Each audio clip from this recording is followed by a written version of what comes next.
New Historicism. Hi, I'm Erin, and this is our lesson on New Historicism. First, I'll start with a little introduction. First used in the 1980s, New Historicism is a criticism that looks at the whole work and takes the time period into consideration when analyzing a novel. Connecting the work to the social and political times it was written in is essential to New Historicism. It also focuses on interpretations and point of view heavily. New historicists believe that we cannot simply look at the events objectively, rather we have to consider the history that took place around it. New historicists focus on the time period and cultural influences around the literary work. Don't just take your understanding of New Historicism from us. Here, Professor Paul Fry of Yale University speaks to the origin of New Historicism. So today we turn to a mode of doing literary criticism which was extraordinarily widespread beginning in the late 70s and into the 80s, called the New Historicism. It was definable in ways that I'll turn to in a minute, and as I say, prevalent to a remarkable degree everywhere. It began probably at the University of California at Berkeley under the auspices in part of Stephen Greenblatt. It's a movement which began primarily preoccupied with the early modern period, the so-called Renaissance. The New Historicism is in effect responsible for the replacement of the term Renaissance with the term early modern. And its influence, however, quickly did extend to other fields. I think it's fair to say that in addition to the early modern period, the three fields that have been most influenced by the New Historicism are the 18th century, British Romanticism, and Americanist studies from the late colonial through the Republican period, the emergence of print culture, the emergence of the public sphere as a medium of influence, and the distribution of knowledge in the United States has been very fruitfully studied from New Historicist points of view. So the New Historicism was a response to an increasing sense of ethical failure in the isolation of the text as it was allegedly practiced in certain forms of literary study, beginning with the New Criticism through the period of deconstruction, the recondite discourse of Lacan and others in psychoanalysis. There was a feeling widespread among scholars, especially younger scholars, that somehow or another, especially in response to pressing concerns, sort of post-Vietnam concerns with globalization, concerns with the distribution of power and global capital, all of these concerns inspired what one can only call a guilt complex in academic literary scholarship and led to a return to history. How it was formed. Stephen Greenblatt, in his novel The Power of Forms in the English Renaissance, introduced New Historicism by uniting the views of New Criticism, which is viewing the text as solely self-contained, and the idea of Early Historicism, viewing the text with historical fact in mind. He united them to create a criticism that involves looking at the text within the context of the historical time period and the concepts, ideas, and references of that time. To quote the New Historicism in The Awakening, Greenblatt's name, more than anyone else's, is synonymous with the New Historicism. His essay entitled Invisible Bullets has been said by Patrick Brantlinger to be perhaps the most frequently cited example of New Historicist work.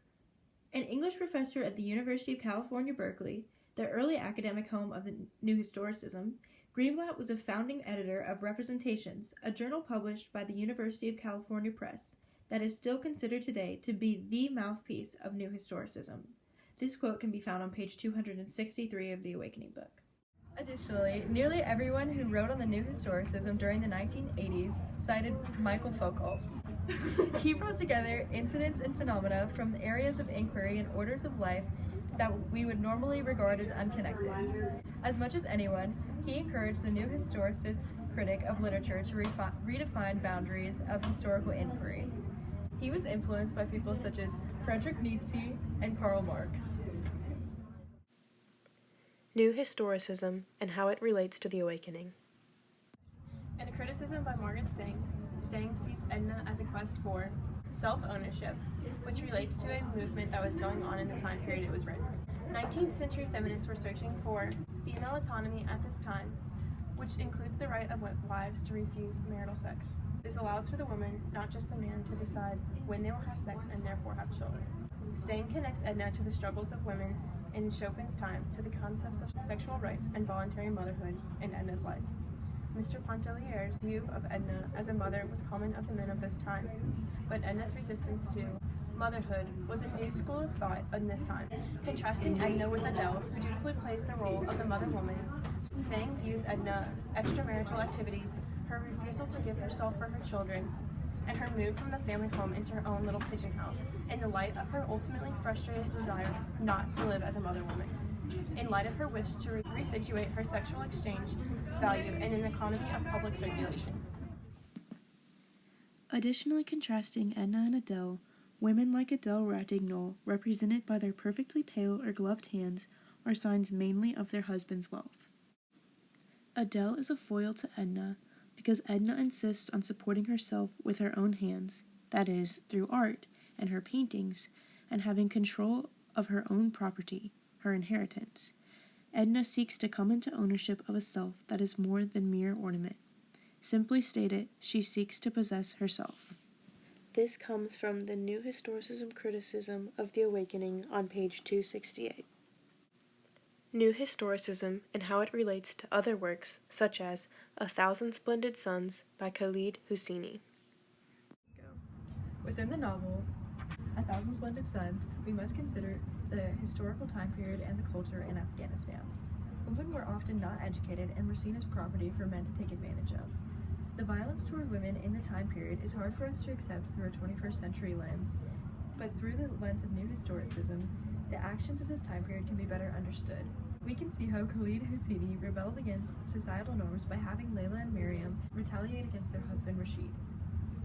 He gives his own commentary on life in Afghanistan, at the time going against the regulations of the government, the Taliban, as they enforced strict laws which were mostly condemning women.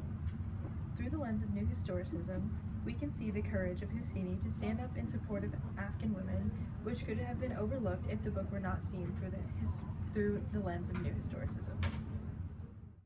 How New Historicism relates to Brave New World. In 1931, Aldous Huxley wrote Brave New World, 13 years after the end of World War I and 8 years before the start of World War II. The flu epidemic, beginning in 1918, killed many more people as well. The Great Depression occurred between 1929 and 1932. This economic devastation ruined many businesses, families, and individuals and had a lasting impact on all. People began to have a lack of faith in democracy, and communism and fascism began to take over parts of Europe. Huxley's dystopian society lives in this false sense of freedom and views those in the savage reservation where true freedom lives as poverty-stricken and unfavorable. The savages can make decisions for themselves, who they marry, what they eat, and how they live their daily lives. Those in the world state, where fascism and communism exist, have no choices and are made in test tubes to certain conditions. With New Historicism in mind, we can understand what caused Huxley to create a society that lives without democracy and has a governing body that oversees how they are created, what group they are in, their job, and their every move, since those in this era believed democracy had failed them and that societies needed more structure. With all the struggles caused by diseases and economics, the people saw more government intervention as their only hope. New Historicism allows the reader to see beyond their 21st century lens and explore life in the 1920s through 30s. Our opinion on how New Historicism relates to literature. We believe this is a strong way to analyze literature because it allows for the time and contextual aspect of the work to be analyzed. Without looking at the context, it might be difficult for the reader to relate because they're viewing it from a 21st century viewpoint. By viewing it from a 19th century viewpoint, in novels such as The Awakening, it might be easier to understand the motives, desires, and influences that might be placed upon a character. This knowledge will allow the reader to enhance their knowledge about the book and its surroundings.